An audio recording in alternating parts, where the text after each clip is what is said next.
Hello दोस्तों, मैं जतिन गिल आपका एक बार फिर से स्वागत करता हूं निम्बस आईएएस के यूट्यूब चैनल पे। तो देखिए, डे 7 तक बहुत ही सक्सेसफुली ये सीरीज जो हमारी अभ्यास हमने शुरू कर दी स्पेशली आपके प्री के लिए बहुत ही अच्छी चल चुकी है। काफी सारा हमें अच्छा फीडबैक भी आ रहा है कि क्वेश्चंस ठीक लग रहे हैं, डिस्कस भी ठीक तरह से हो रहे हैं। बाकी कोई और फीडबैक है तो आप हमें ऑब्वियसली दे सकते हैं। तो आज डे 8 है और आज के जो क्वेश्चंस हैं वो ज्यादातर फोकस करेंगे जैसे प्रीवियस ईयर क्वेश्चन के पैटर्न पे, और जो कि करंट फेज में प्रेसिडेंट जैसे इलेक्ट हुए थे रिसेंटली, है ना, 2022 में वीपी जो है न्यू इलेक्ट हुए हैं, तो उस तरीके से हमने कोशिश करी है कि वो क्वेश्चंस भी इसमें आए। तो हमारा टारगेट यही होगा कि जब तक आप प्री में बैठेंगे, चाहे वो एचएएस का हो चाहे वो यूपीएससी का हो, आप जो बहुत ज्यादा इंपॉर्टेंट टॉपिक्स हैं जिनके आने के चांसेस हैं उनसे आप अच्छी तरह थोरो हो जाओ। क्या क्या टॉपिक आ सकते हैं, ओके। चलिए तो शुरू करते हैं हमारा आज का सेशन। चलिए जी, क्वेश्चन नंबर 1 को जल्दी से अटेम्प्ट कर लीजिए। चलिए दोस्तों, उम्मीद है आपने अटेम्प्ट कर लिया होगा। अब इसको हम अटेम्प्ट करने की कोशिश करेंगे। विच of the following statements about the duties of PM, prime minister साहब की जो ड्यूटी होती है वो उसके कंटेक्स्ट में कौन सी स्टेटमेंट करेक्ट है। पहले पढ़ लेंगे।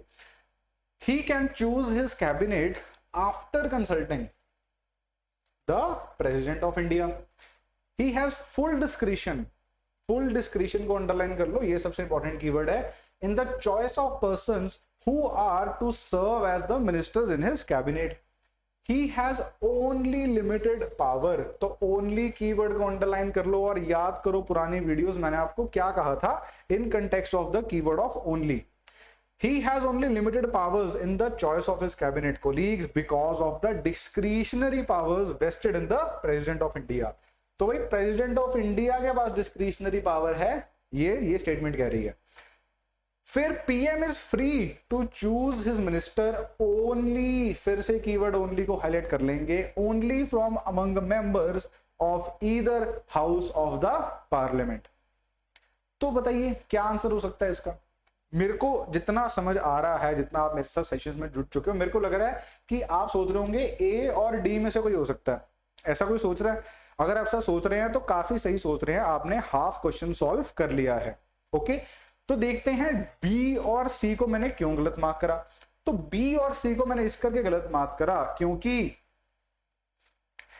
बी में क्या लिखा है, हैज फुल डिस्क्रिशन। तो आपको लग सकता है कि ये गलत है। बताइए क्या आपको लग सकता है कि ये गलत है। तो यहां पे मैं आपको ये कहना चाहूंगा कि जब फुल डिस्क्रिशन का शब्द आ रहा है, दैट डज नॉट मीन कि ये स्टेटमेंट गलत होगी। तो जब पहले मैंने आपको बात करी कि आपने क्वेश्चन ठीक सॉल्व करा है, देखो मेरी बात पे भी पूरा भरोसा नहीं करना होता है, ओके।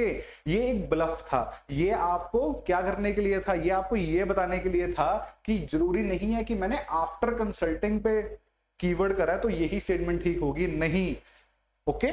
तो ये क्या है, अब बताइए फर्स्ट स्टेटमेंट क्यों गलत बोली मैंने, क्योंकि PM can choose his cabinet after consulting the president. President कौन है? क्या प्रेसिडेंट इलेक्टेड है बाय द पीपल? नहीं। प्रेसिडेंट क्या है, उनको तो लोकसभा ने, राज्यसभा ने, स्टेट लेजिस्लेचर ने करा है। और अंडर अमेंडमेंट 42nd होगी, उसके बाद 44th हो गई, उसके बाद जो प्रेसिडेंट से रेलिवेंट आर्टिकल्स हैं वहां पे प्रेसिडेंट को तो कोई पावर ही नहीं दी है कि वो बाइंडिंग हो जाए, उसका डिसीजन बाइंडिंग हो जाए पीएम पे। तो ये स्टेटमेंट तो गलत है। इस करके जब मैं आपको कह रहा था कि आपने सही जवाब कर लिया है, सही जवाब ढूंढ लिया, वो गलत था। नहीं, ऐसे नहीं, अपना दिमाग लगाना है, ओके। उसके बाद अब सी और डी देखिए। फर्स्ट स्टेटमेंट गलत है, बची कौन सी, बी सी और डी। और बी सी डी कैसे गलत करेंगे? जो मैंने आपको कहा था ओनली, कि जब भी लिखा हो he is free to choose only from among, only की स्टेटमेंट गलत कर दो। ये गलत है क्योंकि ऐसा तो नहीं है ना। आपको ये लग सकता है कि स्टेटमेंट है कि among the members of the house of the parliament में होगा, लेकिन क्या आपको पता है जयशंकर जी, निर्मला सीतारमन या अश्विनी जी जो हमारे रेलवे मिनिस्टर हैं, जब उनको मोदी जी ने चूज करा तो क्या वो member of the house of the parliament थे? नहीं थे ना। बाद में उनको चूज करवाया गया, बाद में उनको इलेक्ट करवाया गया। तो ये स्टेटमेंट गलत है, ओनली करके भी और वैसे भी। उसके बाद ओनली लिमिटेड पावर और डिस्क्रिशनरी पावर प्रेसिडेंट के पास है, बिल्कुल गलत। ऐसा तो कुछ नहीं है। दैट मीन्स कि प्रेसिडेंट ही बताएगा कौन बनना है। तो आंसर क्या है यहाँ पे, B. he has full discretion in the choice of persons who are to serve as the ministers in his cabinet। ये वाला आंसर इज करेक्ट। तो देखें एक बार क्या हमने ठीक अटेम्प्ट करा है, बिल्कुल हमने ठीक अटेम्प्ट करा है। क्यों? ये एक प्रीवियस ईयर क्वेश्चन है, तो इस तरह के क्वेश्चंस आपको आते हैं। ये जो ट्रिक करने का मैंने आपको एक फॉर्मूला सा बताया कि ऐसे अटेम्प्ट करना है, तो थोड़ा इस पे भी आप फोकस करें। फिर आ जाता है जी how to solve it, think about the current cabinet. Exactly Jaishankar ji की बात कर लो, अश्विनी जी की बात कर लो, रेलवे वाले, वो सब बाद में ही आए थे।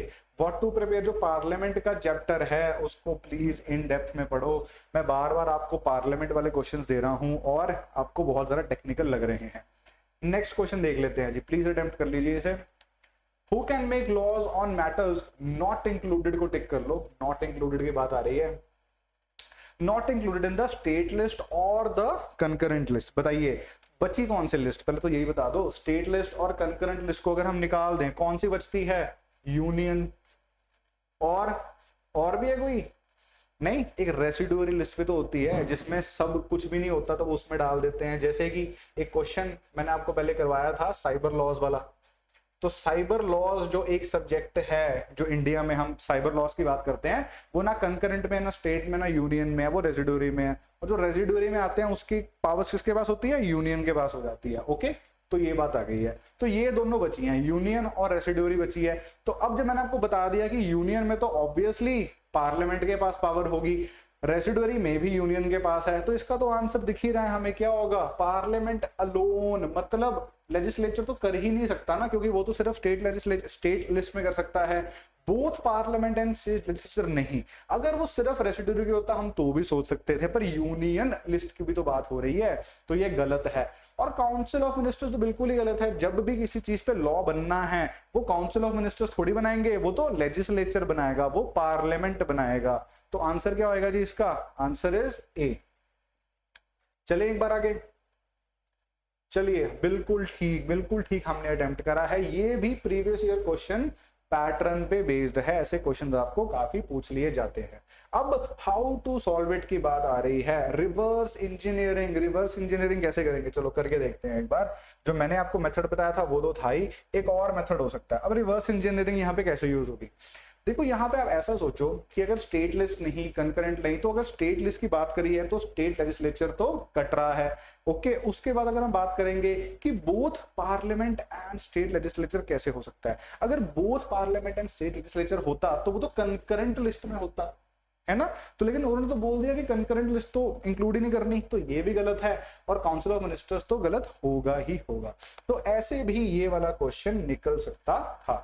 चलो जी, व्हाट टू प्रिपेयर जो चैप्टर है लक्ष्मीकांत में सेंटर स्टेट रिलेशंस का, वो हमने पढ़ लेना है। नेक्स्ट क्वेश्चन को अटेम्प्ट कर लीजिए प्लीज। चलिए, consider the following statements regarding election of president. Election of president हुआ है रिसेंटली, तभी ये क्वेश्चन आपसे पूछा जा रहा है, तो इसको रीड कर लो। Where an assembly is dissolved, the members cease to be qualified to vote in presidential election। किस असेंबली की बात हो रही है? ये स्टेट असेंबली की बात हो रही है। तो यहां पे आपको इतना तो पता होगा ना कि जब प्रेसिडेंट इलेक्ट करते हैं हम, तो जो स्टेट लेजिस्लेचर में इलेक्टेड रिप्रेजेंटेटिव्स होते हैं वो क्या करते हैं? वो भी, उनकी भी वोट होती है। तो जब वो डिसॉल्व्ड है, लेट से इलेक्शन ही नहीं हो रहे या फिर लैक ऑफ मेजोरिटी करके डिसोल्यूशन हो गई है असेंबली की, तो वो जो मेंबर ही नहीं रहे, तो जब वो मेंबर ही नहीं रहे असेंबली के, तो वो वोट कैसे कर सकते हैं? तो ये स्टेटमेंट क्या है? ये स्टेटमेंट ठीक है। ओके, तो फर्स्ट स्टेटमेंट इज करेक्ट। तो जब फर्स्ट स्टेटमेंट करेक्ट है, हमें दिख रहा है ऑप्शंस में से बी तो हट गया। ओके, अब क्या है? 2 भी हो सकता है, 3 भी हो सकता है। चलो अभी और देखते हैं। अब सेकंड स्टेटमेंट क्या कह रही है कि constitution provides that there shall be uniformity in the scale as a whole and the union for the election of the president. Okay, बताइए अब ये क्या है? क्या लग रही है स्टेटमेंट? कोई कंफ्यूजन हो रही है? अगर देखो कंफ्यूजन हो रही है तो जल्दी से थर्ड स्टेटमेंट पे आ जाओ। थर्ड स्टेटमेंट में क्या लिखा है? नेगेटिव साउंडिंग स्टेटमेंट है, इसको पहले पढ़ लो कि पहला क्या लिखा है? Negative can not. फिर क्या लिखा है? More than twice. क्या ये स्टेटमेंट ठीक है? क्या हमारे कॉन्स्टिट्यूशन में यूएस कॉन्स्टिट्यूशन की तरह कहीं भी ऐसा लिखा हुआ है कि 2 टर्म्स के बाद प्रेसिडेंट नहीं बन सकता? कहीं ऐसा लिखा है? नहीं लिखा है।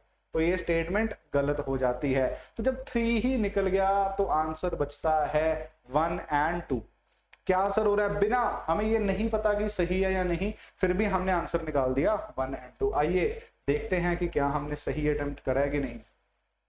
बिल्कुल सही अटेम्प्ट करा हमने, ए इज द करेक्ट आंसर। क्यों पूछा गया ये क्वेश्चन, द्रौपदी मुर्मू जी अभी इलेक्ट हुई हैं नई प्रेसिडेंट, तो ये थोड़ा सा क्या बन सकता है, ये एक एक्सपेक्टेड क्वेश्चन बन सकता है। पॉलिटिकल साइंस ऑप्शनल भी जिसका है, प्लीज प्रेसिडेंट वाला जो टॉपिक है 5 साल में एक बार आता है वो क्वेश्चन, इस बार आ सकता है, वो तैयार कर लो। फिर एलिमिनेट थर्ड स्टेटमेंट, ये भी हो सकता है। उसके बाद what to prepare for exam, जो प्रेसिडेंट का चैप्टर है लक्ष्मीकांत से, उनकी पावर्स क्या होती है, judicial powers, executive powers, legislative powers, ordinance वगैरह, वो सब याद कर लेना है। ठीक है दोस्तों, चलते हैं नेक्स्ट क्वेश्चन पे, एक बार प्लीज इसे अटेम्प्ट कर लीजिए। चलिए जी डिस्कस करते हैं ये question. Consider the following statements, assertion है और रीजन है। एजर्शन क्या है कि Rajya Sabha has no power to vote on demand for grants. ठीक है जी, डिमांड फॉर ग्रांट्स पता है सबको क्या होती है, डिमांड फॉर ग्रांट्स है ना। तो वो कह रहे हैं कि राज्यसभा नहीं कर सकती वोट डिमांड फॉर ग्रांट्स पे। रीजन इसका क्या दिया है, इसलिए है क्योंकि वो डिस्कस ही नहीं होती, demand for grants are not even discussed in the Rajya Sabha. बताइए क्या हो सकता है इसका आंसर, ये छोड़ दो, ये अभी देखो ही मत, सिर्फ इन पे फोकस करो। क्या लग रहा है ये स्टेटमेंट ठीक हो सकती है? अगर ये स्टेटमेंट ठीक है, अगर it is not even discussed in the Rajya Sabha, what type of democracy we are living in? बताइए। अरे डिस्कस तो होगा ना, पावर नहीं है, दिस इज करेक्ट कि पावर नहीं है राज्यसभा के पास, they can not vote, but at the same time ऐसा तो नहीं है कि डिस्कस भी नहीं करोगे राज्यसभा में जाके। ओके, तो ये स्टेटमेंट गलत है। कौन सी स्टेटमेंट ठीक है? ए। तो क्या, अब देखते हैं, पहली बात ए इज करेक्ट, ठीक है, ए इज करेक्ट, इन सब में ए इज करेक्ट है, ये ठीक है। अब हाँ, बोथ ए आर इनकरेक्ट, ये गलत हो गया। उसके बाद A is correct and R is incorrect, ये ठीक है। ओके ओके, तो आंसर क्या हो गया यहाँ पे? सी। समझ आया ना सी कैसे हो गया? तो एक बार कर लेना है, आंसर क्या है? सी, बिल्कुल ठीक है। तो कंट्रोवर्शियल मनी बिल्स बहुत ज्यादा चल रही थी, और मनी बिल से ही कहीं ना कहीं डिमांड फॉर ग्रांट्स का ये जो है रिलेटेड है। अभी वैसे भी आप देख रहे हो फाइनेंस बिल पास हुआ है रिसेंटली, फाइनेंस बिल में अमेंडमेंट्स हुई है रिसेंटली, तो ये इन सब चीजों के लिए ये इंपॉर्टेंट हो जाता है। ओके, चलिए अब how to solve it. Second statement incorrect है, discussion is always there, discussion तो होगी ही होगी, चाहे उनको वोट करने दिया जाए या ना करने दिया जाए। अब what to prepare for exam में हम कर सकते हैं, जो पार्लियामेंट का चैप्टर है लक्ष्मीकांत से वो करेंगे, और साथ के साथ जो पावर डिफरेंशियल है कि लोकसभा और जो राज्यसभा है, कुछ ऐसी चीजें हैं जो राज्यसभा को ज्यादा दी गई हैं, एक्सक्लूसिव पावर्स ऑफ राज्यसभा है, कुछ ऐसी चीजें हैं जो लोकसभा को ज्यादा दी गई हैं कॉन्स्टिट्यूशन में, वो सब हमने रिवाइज करनी है, वो सब हमने पढ़नी है। ठीक है दोस्तों, क्वेश्चन हो चुका है। नेक्स्ट क्वेश्चन, क्वेश्चन नंबर 5, एक बार इसे अटेम्प्ट कर लीजिए प्लीज। चलो जी, क्वेश्चन नंबर 5 डिस्कस करने लगे हैं। If the PM of India belonged to the upper house, कौन सा है जी अपर हाउस? अपना राज्यसभा। तो राज्यसभा से अगर पीएम साहब इलेक्ट हुए हैं तो क्या होगा, कौन सी स्टेटमेंट इसमें से ठीक है? He will not be able to, थोड़ी नेगेटिव साउंडिंग स्टेटमेंट है तो काट देते हैं, not be able to vote in his favour in the event of no confidence motion. हालांकि नेगेटिव स्टेटमेंट लग रही है, लेकिन हो सकता है कि ये ठीक हो, बाकी स्टेटमेंट पढ़ लेते हैं। He will not be able to speak on the budget in the lower house, he can make statements only in the upper house, he was to become a member of the lower house within 6 months after being sworn in। बताइए क्या लग रहा है इसमें से answer? थोड़ा use करो, पहले तो देखो ओनली वाली स्टेटमेंट पे सबसे पहले आ जाया करो कि ही can make the statement only in the upper house. क्यों, ऐसा कैसे हो सकता है? देखो, इस पूरे क्वेश्चन को निकालने के लिए आपको सिर्फ हमारे former prime minister Manmohan Singh ji को याद करना है। किसको याद करना है? पीएम मनमोहन सिंह को याद करिए। असम से इलेक्ट होके आते थे वो, असम की जो कॉन्स्टिट्यूएंसी है राज्यसभा की, कोई रिलेशन नहीं है मनमोहन सिंह से का, असम से कोई भी रिलेशन नहीं है, फिर भी उनको वहां से इलेक्ट करवाया जाता था, उनको पीएम बनाया जाता था। तो जब वो पीएम थे तो क्या वो स्टेटमेंट सिर्फ राज्यसभा में देते थे? नहीं ना, देते थे ना लोकसभा में, तो ये तो गलत होगी, ये स्टेटमेंट गलत होगी। बी देख लो, he will not be able to speak on budget. ऐसा कैसे हो सकता है, वो तो लीडर ऑफ द हाउस होते हैं, leader of the house is prime minister. तो जब बजट पेश हो रहा है तो वो जाएंगे लोकसभा में। अगर मनमोहन सिंह जी का नहीं भी आपको याद, अब मोदी जी देख लो, मोदी जी किससे इलेक्ट होते हैं, वाराणसी कॉन्स्टिट्यूएंसी से आते हैं, और कहां बैठते हैं, लोअर हाउस लोकसभा में। लेकिन जब निर्मला सीतारमन जी डिस्कस करती हैं फाइनेंस बिल राज्यसभा में, तो वो क्या राज्यसभा में जाके नहीं बैठते, क्या वो राज्यसभा में जाके नहीं बैठते, बैठते हैं। तो ये क्या है, ये स्टेटमेंट भी गलत हो गई। बची कौन सी, ए और डी। अब डी पढ़ लो, he was to become a member of the lower house within 6 months after being sworn in. ऐसा नहीं है, मेंबर ऑफ पार्लियामेंट होना चाहिए, मेंबर ऑफ लोकसभा नहीं आफ्टर बीइंग स्worn इन। अगर आप स्worn इन हो गए हो तो member of parliament is the keyword, not a member of the Lok Sabha. तो ये स्टेटमेंट भी गलत है, आंसर इज ए। ठीक है दोस्तों, आंसर ए है, देख लेते हैं, बिल्कुल ठीक है। और ये भी एक प्रीवियस ईयर क्वेश्चन था। तो प्रीवियस ईयर क्वेश्चंस का पैटर्न समझिए, ओनली शब्द पे फोकस करो, करंट एग्जाम्पल से फोकस करो। ऐसे कभी भी ऐसे प्री सिर्फ रट्टा मार के प्री नहीं निकलता है, हमेशा आपको एनालाइज करना पड़ता है कि अगर यार मनमोहन सिंह जी ने ऐसे करा तो ऐसे भी तो हो सकता है, मोदी जी यहां बैठ रहे हैं तो ये स्टेटमेंट तो गलत ही होगी। ऐसी चीजों से रिलेट करने के बाद ही आपको ये सब चीजें करनी है। ओके, तो अब हाउ टू सॉल्व इट, ये तो बेसिक नॉलेज प्लस मैं ये भी लिख सकता हूं कि हाँ ऑब्जर्वेशन।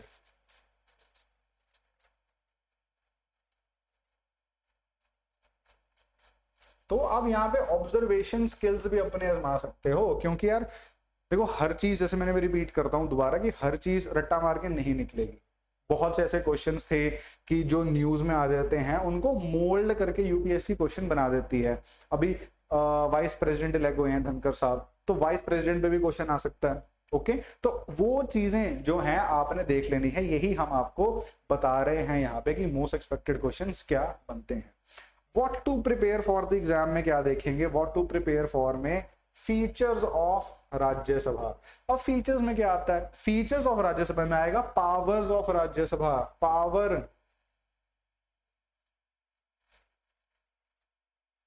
राज्यसभा के पास कौन कौन सी पावर्स हैं, 311 आर्टिकल, 312 आर्टिकल, ये सब पढ़ के आइए प्लीज। इन सब में फोकस करिए, इन सबको फोकस करिए प्लीज। ओके, ठीक है जी, चलो नेक्स्ट क्वेश्चन को देख लेते हैं।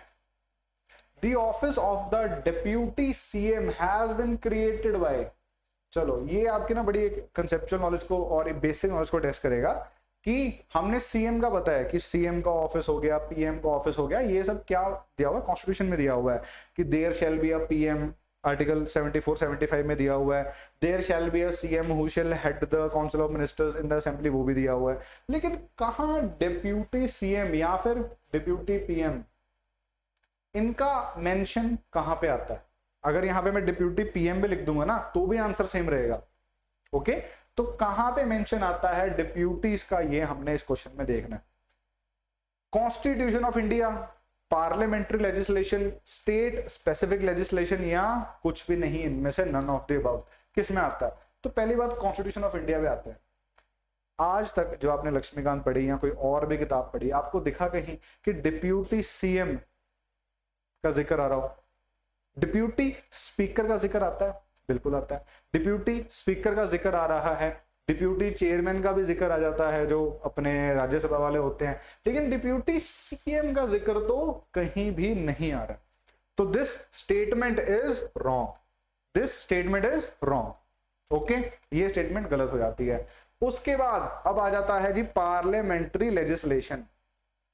तो पार्लियामेंट्री लेजिस्लेशन में अब देखो, आप ऐसे खुद सोचो कि पार्लियामेंट में लेजिस्लेशन कभी कोई आया, कभी आपने सुना है कोई डिप्टी सीएम अमेंडमेंट एक्ट या डिप्टी पीएम अमेंडमेंट एक्ट, ऐसा कुछ है, या कोई ऐसा स्टैट्यूट है जो कि पोस्ट क्रिएट करता है डिप्टी पीएम की या सीएम की? नहीं। तो this is wrong.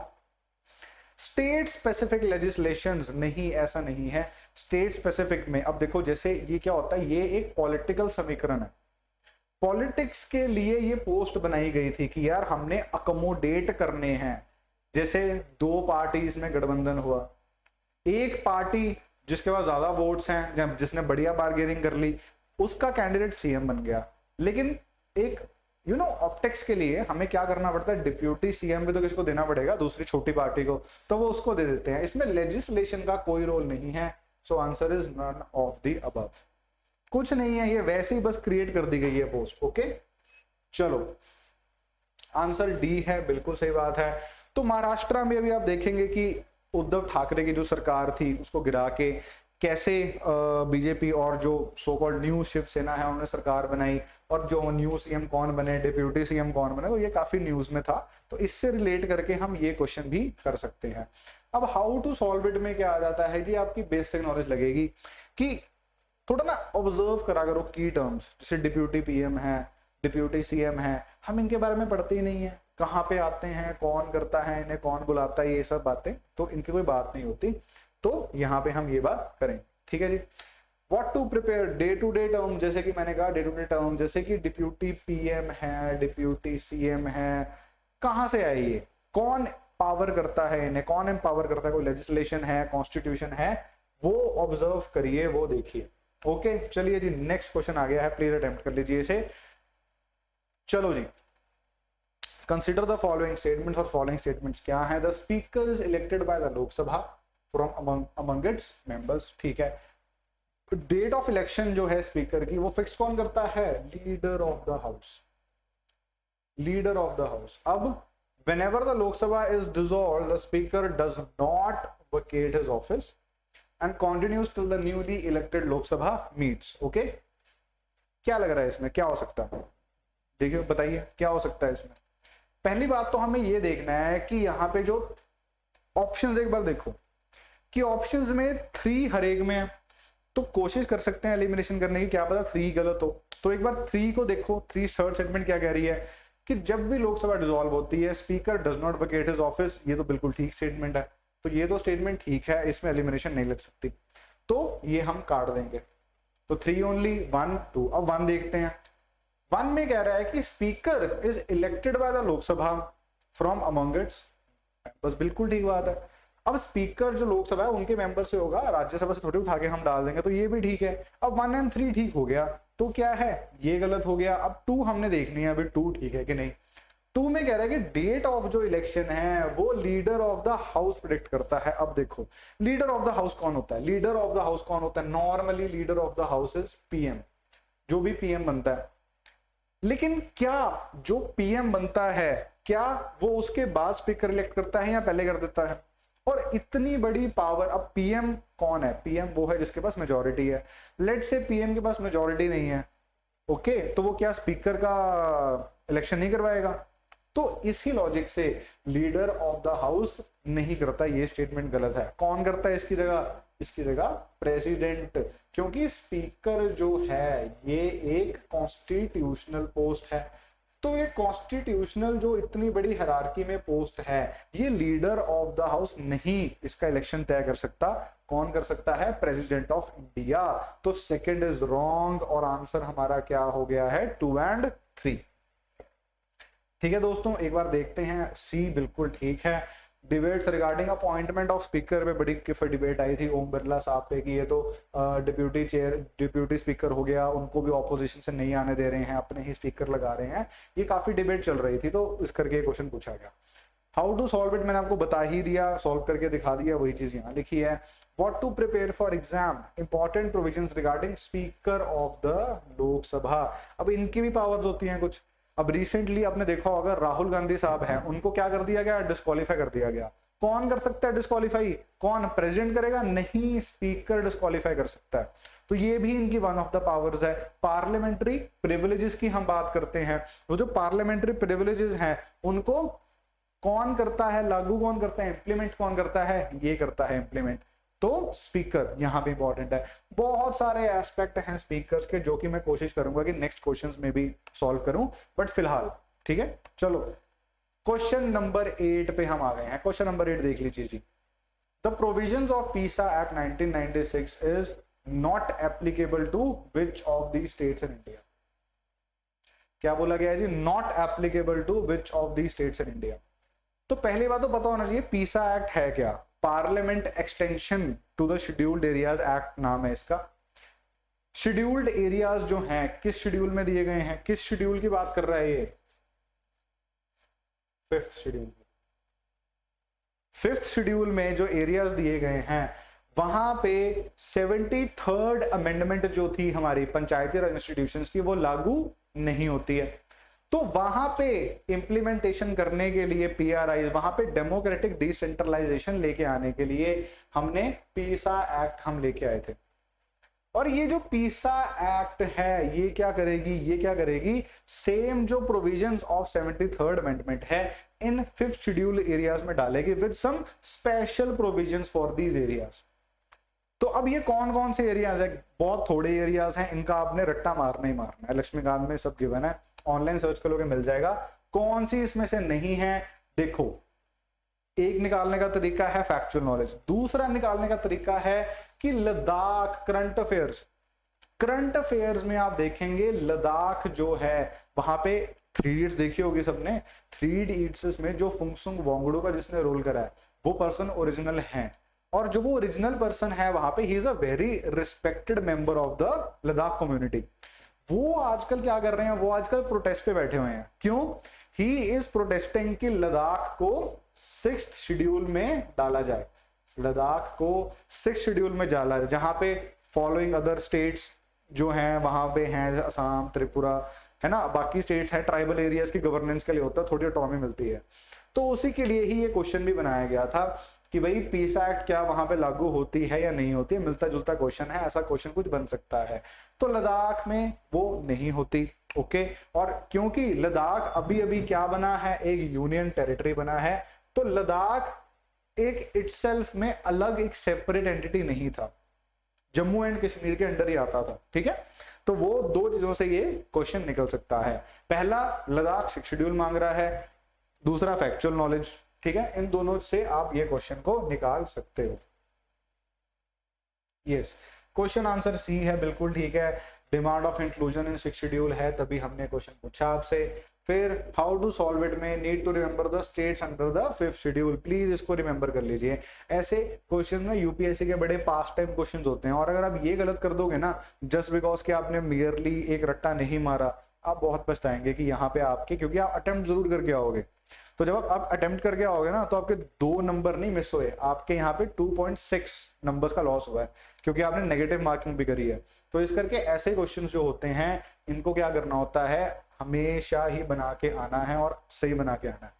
What to prefer, हाँ ये देखो, ये बड़ा ना एक्सपेक्टेड क्वेश्चन है, मैं इस पे क्वेश्चन बनाऊंगा भी आने वाली वीडियोस में कि भाई difference between 5th and 6th schedule क्या होता है, 5th शेड्यूल में कौन सी स्टेट्स हैं, 6th में कौन सी हैं, गवर्नर का रोल दोनों स्टेट्स में कितना है, दोनों में काउंसिल्स, ऑटोनॉमस काउंसिल किस में होता है, रीजनल काउंसिल किस में होता है, ऐसी भी कुछ बात करनी है।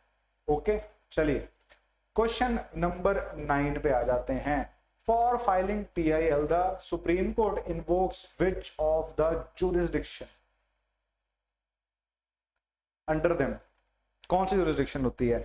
तो पहले तो इतना ही पता होना चाहिए एक एस्पिरेंट को, कोई जुरिस्डिक्शन होती है जिसके अंदर सुप्रीम कोर्ट काम करता है। कुछ ऐसी जुरिस्डिक्शंस हैं जहां पे सुप्रीम कोर्ट ऐसे से काम करता है to provide justice, full justice provide करने के लिए काम करता है। तो जो PIL है, पब्लिक इंटरेस्ट लिटिगेशन, क्या होती है ये पब्लिक इंटरेस्ट लिटिगेशन, क्या करती है, the judiciary's longest standing rule of locus standi, उसको क्या करती है, एग्जम्प्ट कर देती है। लोकस स्टैंडाई का रूल क्या कहता था, लोकस स्टैंडाई का रूल कहता था, जैसे आई फॉट विद समबडी, मैंने उसका सर फाड़ दिया, मैंने उसको क्या कर दिया, बहुत ज्यादा मार दिया, अब वो मेरे खिलाफ कंप्लेंट करने जा रहा है। तो जो एग्रीव्ड पार्टी है वो कंप्लेंट कर सकती है और कोई नहीं कर सकता, that is the rule of locus स्टैंडाई। लेकिन अगर मैं किसी को मार रहा हूं, मेरे मोहल्ले में कोई डिस्टर्ब हो रहा है, उसने फोन कर दिया, मेरे को पुलिस उठा के ले गई, मेरे पे मुकदमा हो रहा है, तो जुडिशरी ये नहीं कह सकती कि कंप्लेंट किसी और ने करी है, ठीक है। उसके बाद वही फिर से जाके जुडिशरी के पास जाके केस लगा दे कि ये मोहल्ले की शांति भंग कर रहे हैं, तो हम ये नहीं कहेंगे कि भाई आपका तो लोगो स्टैंड ही नहीं है, आपको तो मार ही नहीं पड़ी।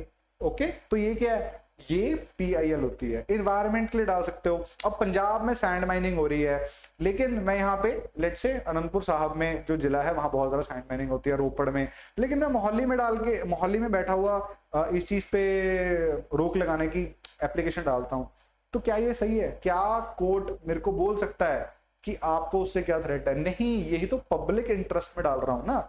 तो this is the concept of PIL. अब इतना समझाने की मेरी जरूरत क्या थी, ताकि आप ये समझ पाओ कि जो ये पीआईएल का कंसेप्ट है, ये जो पीआईएल का कंसेप्ट है, ये कौन सी ज्यूरिसडिक्शन में आता है।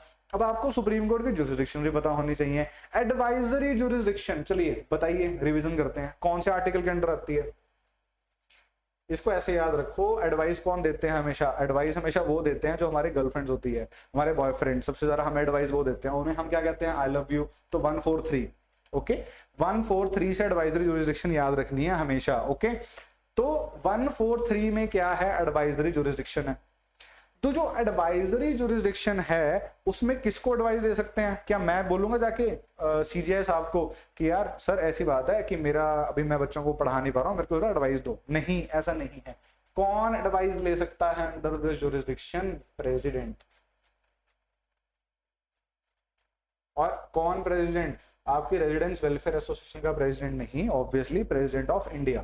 तो प्रेसिडेंट ऑफ इंडिया जाके किसी भी इंपॉर्टेंट कॉन्स्टिट्यूशनल मैटर पे एडवाइस ले सकते हैं, ओके। तो अब और अगर इसके डेप्थ में जाना है तो दो तरह की होती है। एक पे जो सुप्रीम कोर्ट होता है, they are liable, it is mandatory for give them to it's mandatory for them to give advice। एक में they are not in a, क्या कहते हैं उसको, मैंडेटरी नहीं है उनके लिए देना, they can just refuse to give, okay. दो तरह की होती है। अब आ जाती है रिट ज्यूरिसडिक्शन। रिट ज्यूरिसडिक्शन क्या होती है? रिट ज्यूरिसडिक्शन पहले तो अच्छा, किस आर्टिकल के अंडर है जी रिट ज्यूरिसडिक्शन? किस आर्टिकल के अंडर आती है बताइए? Which article? रिट्स की बात हो जाती है आर्टिकल 32 में। तो आर्टिकल 32 जो पार्ट 3 के अंडर आ जाता है, फंडामेंटल राइट्स के अंडर आता है, वो क्या कहता है कि आप जब भी आपका कोई फंडामेंटल राइट हर्ट हो रहा है, आप ग्रीवियंस आपको आ रहा है फंडामेंटल राइट के लिए, आप रिट डाल सकते हैं फॉर दैट फुलफिलमेंट, ओके। तो ये हो जाती है रिट ज्यूरिसडिक्शन। फिर आ जाती है हमारी एपिलिएट ज्यूरिसडिक्शन। आर्टिकल 133 होता है, हाँ 3 से लेके 136 तक ऑफ द कॉन्स्टिट्यूशन में ये इन चीजों की बात करी गई है। तो ये एपिलिएट ज्यूरिसडिक्शन क्या होती है? एपिलिएट का मतलब होता है अपील, कि सुप्रीम कोर्ट अपील सुन सकता है। किस किस से अपील सुन सकता है? पहली बात, किससे अपील सुन सकता है? सबसे पहले तो बोलो, हाई कोर्ट से सुन सकता है। फिर और किससे सुन सकता है? हाई कोर्ट के अलावा जो इनके अपने ही बेंचेस है सुप्रीम कोर्ट के, जैसे कि बेंच ऑफ 2 ने, बेंच ऑफ 1 ने डिसाइड कर दिया, बेंच ऑफ 3 ने डिसाइड कर दिया, तो हायर बेंच देख सकता है। ये एपिलिएट ज्यूरिसडिक्शंस इनके पास हैं। ये आ जाती हैं 133 से 136 के बीच। उसके बाद आती है ओरिजिनल ज्यूरिसडिक्शन, जो कि 131 के अंडर आ जाती है। ये क्या कहती है? ओरिजिनल ज्यूरिसडिक्शन सेज कि कोई भी डिस्प्यूट का matter between centre and the state और एनी अदर स्टेट, या फिर बिटवीन एवरीबॉडी, मतलब कि जो कॉन्स्टिट्यूशनल चीजें हैं गवर्नमेंट के बीच में अगर हो रहा है, तो क्या होएगा? वो under the original jurisdiction of supreme court आ जाएगा। तो जब अब आपको चारों ज्यूरिसडिक्शंस का मतलब समझ आ गया है, तो अब आपको पता लग गया होगा कि भाई एडवाइजरी तो नहीं हो सकती, पीआईएल में हम एडवाइस तो कोई मांग ही नहीं था प्रेसिडेंट, है ना, तो ये गलत है। अब एपीलिएट की अगर बात करें, अपील हो सकती है। लेट्स से कि अच्छा मैं एग्रीव्ड हूं कि वहां पे हाईकोर्ट ने मेरा समाधान नहीं करा, अब मैं क्या करूंगा, जाके डाल दूंगा, तो एपीलिएट हो सकती है, ठीक है। तो इसको छोड़ देते हैं, ओरिजिनल की बात करते हैं। ओरिजिनल तो है ही नहीं, जरूरी थोड़ी है कि पीआईएल जो है स्टेट ही डालेगी या यूनियन या सेंट्रल गवर्नमेंट डालेगी। तो बचा कौन सा? रिट या एपीलिएट। अब इन दोनों में से आपको चूज करना है। क्या चूज करेंगे? आप चूज करेंगे रिट ज्यूरिसडिक्शन। क्यों? उसका रीजन है क्योंकि पीआईएल जो भी डालता है वो इस तरीके से डालता है कि मेरा कहीं ना कहीं फंडामेंटल राइट हर्ट हुआ है। लेट्स से कि मैंने आपको लड़ाई वाला एग्जांपल दिया, तो उस लड़ाई के एग्जांपल से मेरा right to life and liberty hurt हो रहा है। क्यों? क्योंकि रात को अगर वो हल्ला करेंगे तो मेरा राइट टू स्लीप जो है, मेरा राइट टू गुड एनवायरनमेंट है, वो आर्टिकल 21 के अंडर दिया हुआ है, वो हर्ट हो रहा है ना, तो वो क्या है? रिट ज्यूरिसडिक्शन में आ जाता है। ओके, तो ये थोड़ा कॉम्प्लिकेट क्वेश्चन था, इस करके थोड़ा इस पे हमने ज्यादा टाइम लगाया। तो आंसर क्या है? बिल्कुल सही आंसर बी है। अब सुप्रीम कोर्ट ने रिजेक्ट करी थी PIL and admits as per their discretion.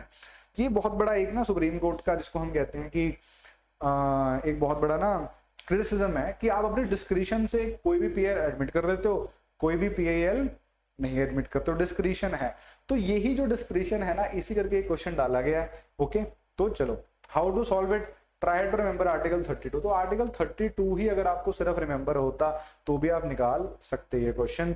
What to prepare for exam में बेसिक्स ऑफ PIL कौन लेके आया, याद है कौन से थे, अय्यर और भगवती, दो जजेस थे पहले, अय्यर साहब और भगवती साहब, इन दोनों ने PIL को इंडिया में लेके आए, इनकी बात करो।